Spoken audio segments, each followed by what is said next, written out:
Hello, this is the Using Sources Redux video for Miss G's Comp 2 classes.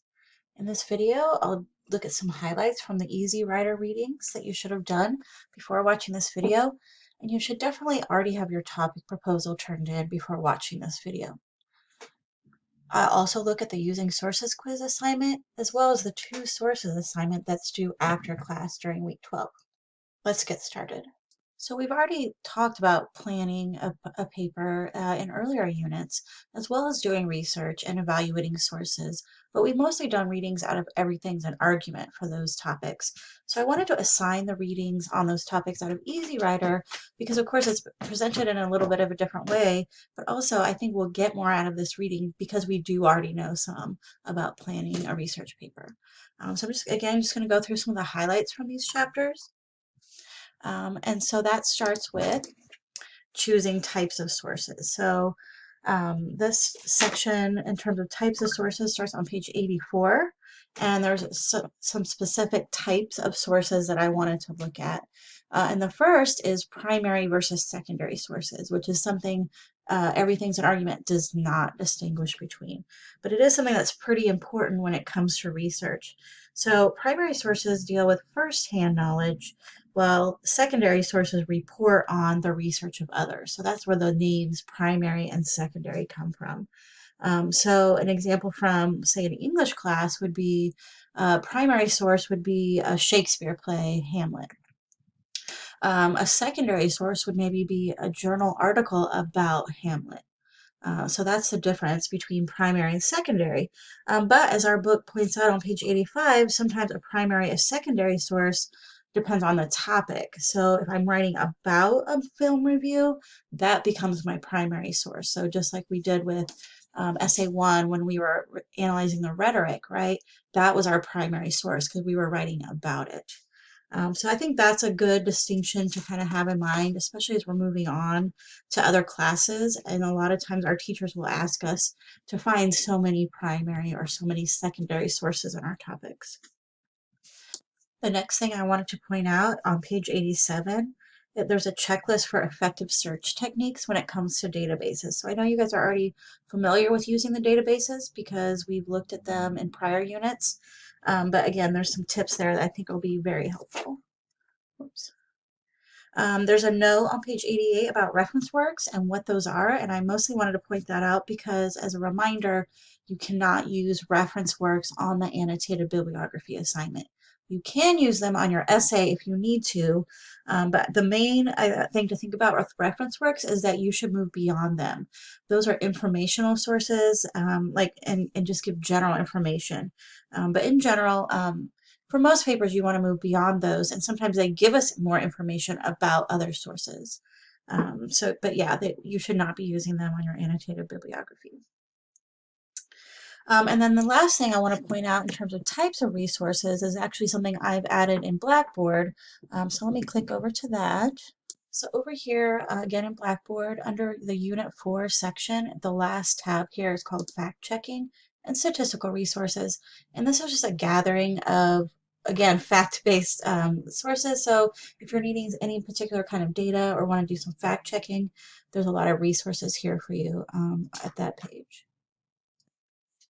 So moving on from chapter 11 of Easy Writer, in chapter 12, it looks at evaluating sources, and we've already done a lot of work with evaluating sources when it came to the CRAP worksheet. But what I wanted to point out is that pages 92 through 93 actually use a lot of the same ideas. It's just not organized under that kind of catchy CRAAP model. So if you're looking at pages 92 through 93, that's section 12B. The first 2 tabs relate to the R for relevance. The next 3 tabs, and those are all on page 92, relate to the authority aspect of CRAP. The date of publication, of course, references currency, right? That deals with time. And then the rest of the tabs, or sorry, the bullet points on page 93 relate to purpose. So this has a lot of this sort of similar questions, but maybe some overlap in terms of helping us find some different aspects of that. And again, remembering that we should be evaluating our sources on the annotated bib. So this would be another way for you to sort of approach your sources and think about what their purpose is and things like that. The other thing I really like about this section of Easy Writer is starting on page 94, so there's 94, 95, and then 96, 97, it gives you a walkthrough of evaluating a certain kind of source. So the first one is for a web source, and the second is for an article. Excuse me, but it shows you where to find information as well as, you know, the things you'll look at in terms of the CRAAP ingredients. So I think that's really good for those visual learners. I also have another tool I'm going to share with you that's called the research log template. I'm not sure exactly why I put it here in the presentation because it goes back more to the finding sources part, but this is also in Blackboard, so let me click over there. And you'll be able to find that research log template here in the before class materials where you access this video. But what this is, it's just a chart. It's just, as you can see, an Excel spreadsheet. But I find it very helpful to keep track of things.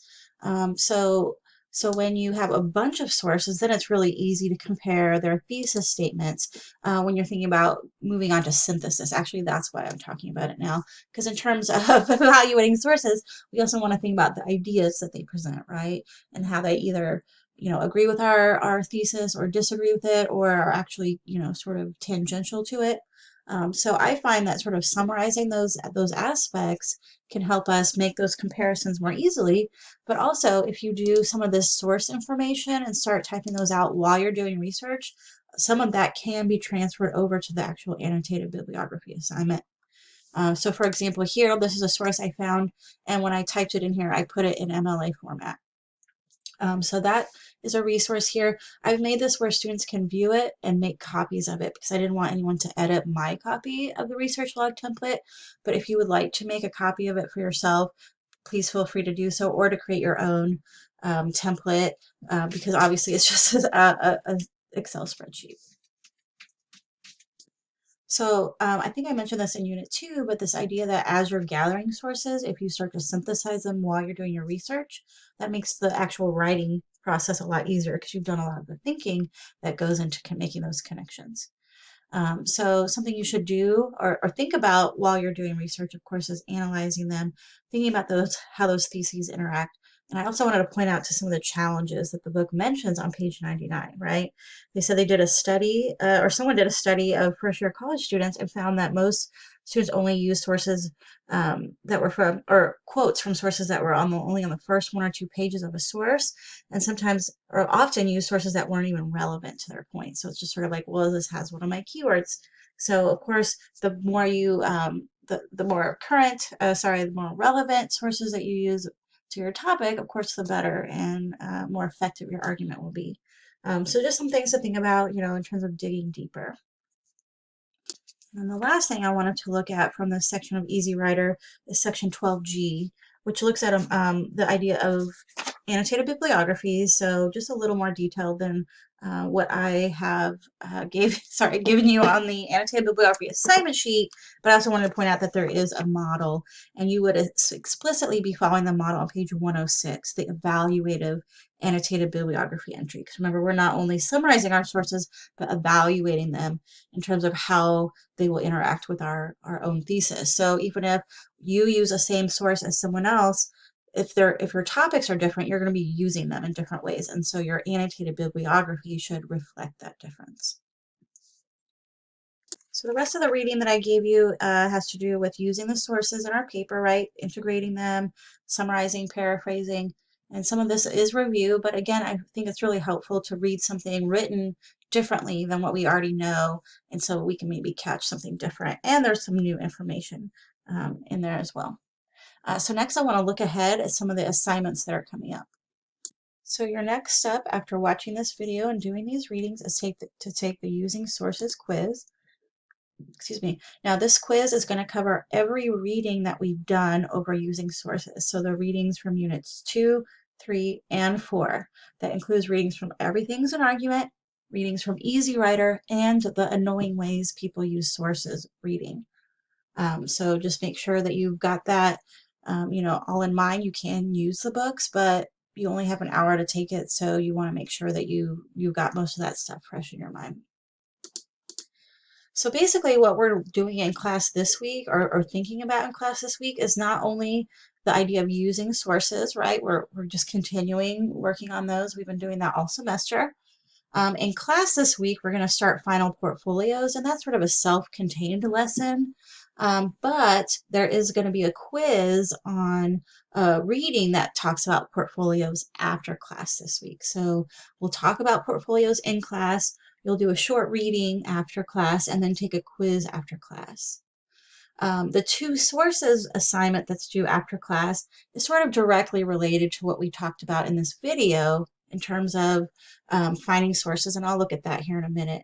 But this two sources assignment leads to an assignment in week 13 called 5 sources that we'll talk about in class next week. And then the 5 sources assignment leads to the annotated bibliography, which needs 10 sources, as you'll remember. So these are actually stepping stones to getting you guys up to that 10 sources mark. So let's actually look at the 2 sources assignment. It's pretty straightforward. I want you to use the databases, so not the open web, but use the JCK databases, I don't care which ones, to search for sources you could use on Essay 4. In a separate document, so not right here in Blackboard, I want you to type up bibliographic information for those 2 sources in MLA, just like always, and then write a few sentences about each. So just a couple. This is just sort of a rudimentary step towards the annotated bib. So it's not going to be as full unless you want to write more, which is fine with me, so that you have less to do later. But when you're done, just upload that here as a doc or PDF. It's pretty straightforward. So that's the 2 sources assignment that's due at the end of this week. And then the last thing that's due in after class this week is the Essay 4 second draft. So this week I would like you to be mostly working on that and doing the research that you need to do for that second draft. And most of these assignments are sort of ancillary to that essay, right? You're doing research for it, and this is just me asking you to document some of those steps along the way. As well as starting the portfolios this week. So that's all I have for the Using Sources Redux video. If you have any questions, please let me know, and I'll see you in class either on the 5th or 7th.